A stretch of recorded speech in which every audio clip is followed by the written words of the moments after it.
बैलगाडा ऊस वाहतूक बंद झाली पाहिजे. आधी हा व्हिडिओ बघा तुम्ही. वचनांचा पाचोळा उरला उन्हात. तो बैल डायरेक्ट उलटा झालाय. ते तरी ऊस नेतानाच आहे. कारखान्यात बैलगाडी लाईनीत थांबतानाचा व्हिडिओ बघा तुम्ही. तुटलेल्या काचेचा सपन हे डोळ्यात रात पेटून उठती.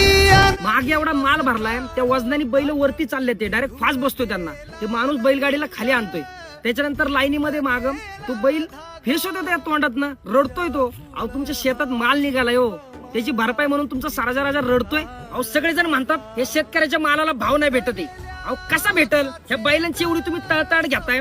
मी सगळ्यांसाठी नाही बोलते, पण काही जण त्यांच्या बैलांना एवढा त्रास नाही देत, पण काही जण त्या बैलांना पूर्णपणे हमाल समजतात. हमाल. अहो 4 पैसे जास्त जाऊ द्या, पण ट्रॅक्टर वापरा. तुम्हाला शेतकऱ्यांना, व्हिडिओ बघणाऱ्यांना काय नसेल वाटत, पण ऍक्च्युअल मध्ये तिथं माझ्या सर्जा